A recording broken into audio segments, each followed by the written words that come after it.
Madame, monsieur, bonsoir. Très heureux de vous retrouver dans l'hebdo météo climat avec un temps qui était encore orageux ce week-end. Des orages parfois forts, voire violents dans certaines régions avec des chutes de grêle et de fortes rafales de vent. Ça va un petit peu s'amenuire autour de la Méditerranée pour ces prochaines heures car aujourd'hui nous avions encore de l'instabilité dans ces régions. On va le voir dans quelques instants.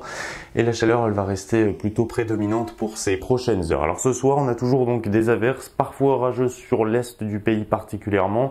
À l'arrière, un peu plus de soleil. Déjà les premiers nuages près de la Bretagne avec demain matin l'arrivée d'une nouvelle perturbation très atténuée. En direction de la Corse, on va vraiment surveiller tout au long de la nuit ce secteur. On pourrait avoir une vigilance orange dans certaines localités avec, c'est vrai, un risque de grêle et de fortes rafales de vent. Soyez vigilants. Demain matin, retour au calme sur ces régions avec un ciel plutôt dégagé. Plutôt quelques éclaircies, c'est vrai, sur le nord du pays, ici entre la Champagne, la Lorraine et le centre. Et à l'arrière, la perturbation, on notera les brumes et les brouillards sur l'ensemble de la côte ouest de la France. Et dans l'après-midi, notre perturbation, essentiellement sous forme de nuages, va avancer de la Bretagne. Elle gagnera vers les Hauts-de-France ou encore la Charente-Maritime. À l'avant, ce sera un ciel variable, parfois ponctué d'averses dans l'est de la France et puis dans le sud. Et bien, le soleil sera plutôt au rendez-vous, mais avec le vent qui soufflera fort, Mistral, tramontane jusqu'à 70 km par heure. Les températures du matin, elles sont plutôt fraîches dans l'est de la France, mais globalement, ça reste très doux. 13 degrés attendus à Alençon, jusqu'à quand même 24 degrés, c'est vrai, près de Nice. Et dans le courant de l'après-midi, on va conserver des valeurs très chaudes autour de la Méditerranée. 33 degrés affichés sur la carte. Localement, on pourrait grimper jusqu'à 36 degrés en basse vallée du Rhône. Ça restera plus chaud dans l'est et également dans le sud-ouest de la France. Partout ailleurs, on s'échelonne entre 25 et 27 degrés, notamment pour la capitale. Petite fraîcheur près de la Bretagne avec 19 degrés attendus à Brest. Tout cela nous mène vers un indicateur thermique qui affichera demain plus 2,4 degrés par rapport aux moyennes de saison. Des normales de référence qui seront encore dépassées durant les prochains jours avec de la chaleur en provenance du Maghreb. Et on va même surveiller ce qui va se passer un peu plus loin que ce week-end avec un risque de très forte chaleur. Mardi, en tout cas, on conserve toujours ce soleil sur la moitié sud de la France.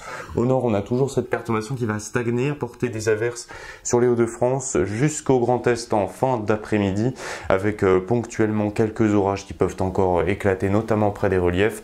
Toujours Mistral et tramontane, ça persistera aussi pour mercredi avec du soleil qui va gagner du terrain.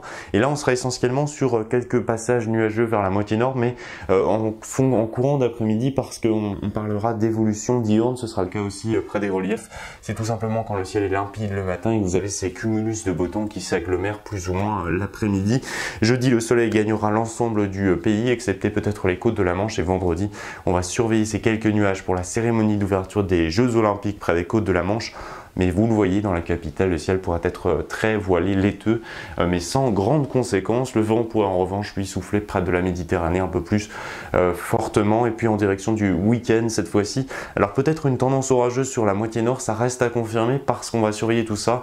On a des épreuves de natation qui doivent se dérouler dans la Seine, ça pourrait être compromis. Et dans le sud du pays, eh bien, on aura en revanche plus de soleil et des températures qui sont toujours très estivales. On se dirige du côté du reste du monde comme à notre habitude pour notre revue météo climat, avec là des crues intenses, très intenses même en direction de la Chine parce que nous avons eu un épisode pluvieux orageux d'une intensité exceptionnelle, des jusqu'à 1000 mm de pluie, ça fait presque 1 mètre d'eau tombée du ciel en quelques heures avec le relief évidemment. Tout cela crée des inondations torrentielles et ce glissement de terrain qui a été observé en direction de la province centrale de la Chine, la province d'Hubei. En direction des États-Unis, cette fois-ci, c'est dans l'Iowa que se sont déroulés les principaux phénomènes extrêmes ces derniers jours, avec des orages particulièrement violents. On appelle ça un derecho. Regardez, cela forme une ligne avec des vents particulièrement puissants, jusqu'à 130 km/h dans cette configuration. Vous le voyez ici, les dégâts sont très impressionnants. Et notez aussi que plusieurs tornades ont été observées. Vous voyez ces images très impressionnantes, encore une fois, des dégâts engendrés par cette tornade qui est passée dans une ville de l'Iowa donc. Et puis en ce week-end orageux, on s'intéresse évidemment aux orages donc et aux liens qu'ils entretiennent avec le changement climatique parce qu'il y en a un, du moins sur certains phénomènes. Hier, il faut déjà savoir que près de 40 000 éclairs se sont abattus sur le territoire national, la faute à ce gigantesque conflit de masse d'air qui est intervenu avec de l'air brûlant qui résistait encore à l'est pendant que de l'air froid est arrivé en altitude par l'ouest. Tout cela a formé ce cocktail explosif et pour en comprendre les mécanismes réels, eh bien sortons notre module 3D, on va y retrouver tous les ingrédients. D'abord, de l'air chaud et humide à induit sur les basses couches de l'atmosphère et puis de l'air plus froid qui est donc arrivé en altitude ici. La différence entre les deux forme ce qu'on appelle l'instabilité. En clair, plus la différence est importante, plus le potentiel d'orage violent est lui aussi important. Parce que cet air chaud, il va s'élever en altitude et former d'abord ce petit cumulus, le nuage de beau temps. Jusque-là, rien de très probant pour les orages, mais lorsque celui-ci va continuer à grandir, il peut atteindre jusqu'à 10 à 12 km d'altitude, formant ce qu'on appelle le cumulonimbus. Là, c'est clairement plus menaçant avec de la foudre, des pluies, des rafales de vent et aussi de la grêle, un phénomène que vous peinez d'ailleurs peut-être à comprendre.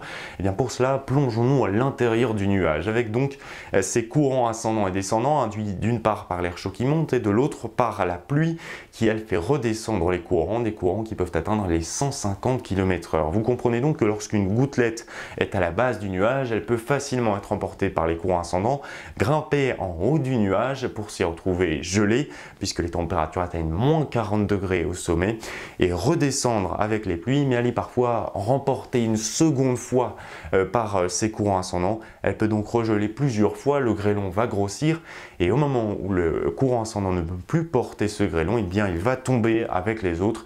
C'est une averse de grêle, elle peut causer de grands dégâts. Alors hier il n'y en a pas eu beaucoup, mais il est certain qu'avec le changement climatique, il pourrait y en avoir beaucoup plus, notamment dans le sud-ouest du pays, c'est prouvé par certaines études. On va y retrouver donc plus de grêle, des grêlons aussi un peu plus gros à l'avenir. Il va donc falloir devenir plus résilient face au changement climatique comme pour l'ensemble des autres phénomènes. Demain, nous serons le lundi 22 juillet, nous fêterons les Saintes Marie de Madeleine. Je vous souhaite une excellente soirée, je vous retrouve avec plaisir exceptionnellement vendredi, le 26 juillet pour l'ouverture de la cérémonie justement d'ouverture des Jeux Olympiques. On y fera un détour à Paris donc avec l'hebdo météo climat une nouvelle fois pour vos prévisions de la soirée et puis pour voir aussi la dégradation orageuse potentielle du week-end suivant. On va surveiller tout ça de très près. Je vous souhaite une très belle soirée, je vous retrouve avec plaisir donc vendredi puis dimanche pour votre hebdo météo climat.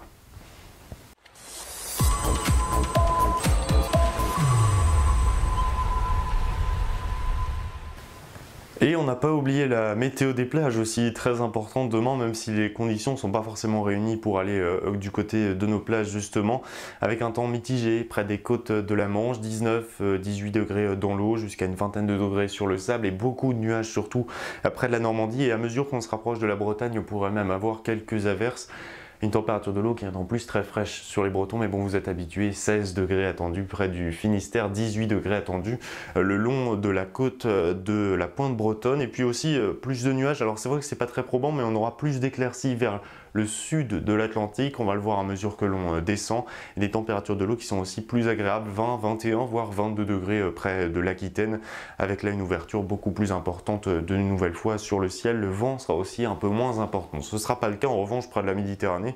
Si on passe la barrière pyrénéenne, on va se retrouver avec justement des températures très chaudes, 28, 30, voire 33 degrés près de la Côte d'Azur, mais attention, Mistral et à Tramontane, il faudra tenir la serviette assez fermement sur la plage, 60 km/h attendu, notamment dans le secteur des Bouches-du-Rhône, et puis en direction de la Corse, et bien là le soleil est un petit peu plus masqué par les nuages avec une tendance orageuse. Il fera surtout très lourd, entre 29 et 30 degrés sous le parasol, mais avec une température de l'eau aussi toujours très agréable. Alors les températures c'est une chose, mais l'indice UV il reste aussi très élevé dans la moitié sud des plages de la France, 8 à 9 sur l'ensemble de ces plages concernées. Ailleurs c'est un peu plus modéré, mais on reste quand même prudent. Crème solaire et lunettes de soleil, c'est le minimum pour partir à la baignade. Restez bien prudents, bonnes vacances à vous et on se retrouve donc comme prévu dès vendredi prochain.